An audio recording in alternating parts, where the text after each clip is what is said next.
उस रात उस एक सुनसान सड़क पर हुआ एक खौफनाक हादसा। देव अपने दोस्त की शादी से लौट रहा था। इस वक्त जो था वो अपनी जीप में था।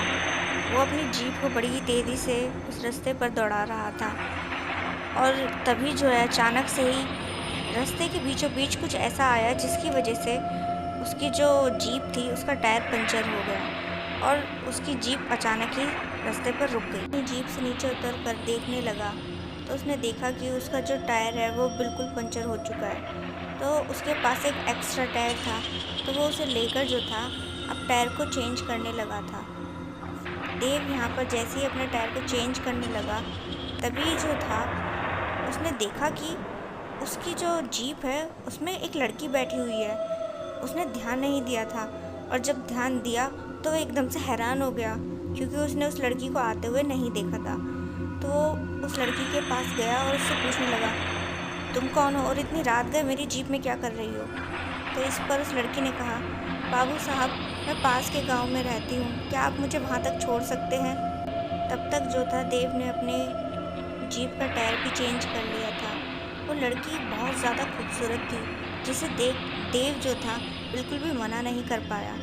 इसके बाद जो था वो उसे लेकर जो था पास ही के गांव तक जाने लगा। तो तभी जो है देव ने कहा, वैसे तुमने अपना नाम क्या बताया था? इस पर उस लड़की ने कहा, अभी तक मैंने आपको अपना नाम बताया कहाँ है? तो देव ने कहा, तो अब बता दो।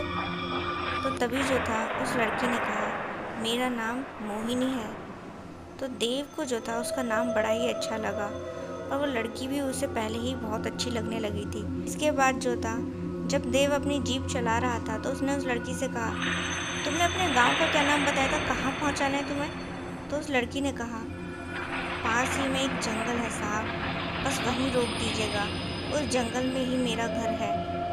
देव को ये बात थोड़ी अजीब लगी क्योंकि पहले तो उस लड़की ने गांव के बारे में कहा था और अब जंगल के बारे में बोल रही थी। तभी एकदम से जंगल आते के साथ ही जो था उस लड़की ने एकदम से कहा, साहब बस यहीं रोक दीजिए, यहीं पर मेरा घर है। तो अब वो लड़की जैसे ही जीप से उतरकर जाने लगी तो ये जो देव था ये भी इसके पीछे पीछे जाने लगा। लड़की चलती रही और देव भी उसके पीछे जंगल में अंदर की ओर चला गया। आज देव नहीं जानता था कि आखिर उसने क्या मुसीबत मोल ले ली है। आने वाले पल में उसके साथ एक बहुत ही भयानक घटना घटने वाली थी जिसका तो उसे अंदाज़ा भी नहीं था। यहाँ पर देव जो था जैसे जैसे उस लड़की के पीछे उस जंगल में जा रहा था उसका होश हवास गायब हो रहा था। उसे पता नहीं था कि वो क्या कर रहा है और कहाँ जा रहा है। तभी जो था वो लड़की एक पुराने से खंडर में पहुँची और देव भी उसके पीछे उस खंडर में पहुँचा। तो जैसे ही वो उस खंडर में पहुँचा तो देखा कि वो लड़की कहीं गायब हो गई है। वो उसको तलाशने लगा और जैसे ही अचानक से वो लड़की उसके सामने आई तो अचानक ही जो था देव घबरा कर गिर गया क्योंकि देव ने देखा कि अब वो लड़की जो थी कोई इंसान नहीं बल्कि भयानक डायन लग रही थी। इतना देखने के बाद उसके रोंगटे खड़े हो गए। तो वो जो डायन थी वो बोली हंसते हुए, क्या हुआ बाबू साहब, अब मेरा रूप आपको सुहाना नहीं लग रहा? आप क्यों मुझसे दूर भाग रहे हो? मैं वही तो हूँ, मोहिनी। तो इस पर जो था देव ने कहा, नहीं नहीं, तुम वो नहीं हो सकती, तुम वो नहीं हो सकती, तुम कोई और, तुम डायन हो। तो मोहिनी नाम की उस डायन ने अचानक से ही देव को पकड़ लिया और उसे जान से मारने की कोशिश करने लगी। यहाँ पर देव जो था खुद को छुड़ाने की नाकाम कोशिशों में लग जाता है। इसी तरीके से देव खुद को छुड़ाकर उस जंगल से भागने की कोशिश करता है। तो तभी जो था अचानक से ही उसने देखा कि सामने की ओर एक बड़ी सी दीवार आ गई है। वो हैरान था कि ये दीवार कहाँ से आ गई, उसे कुछ समझ नहीं आ रहा था, वो बहुत ज़्यादा डर चुका था।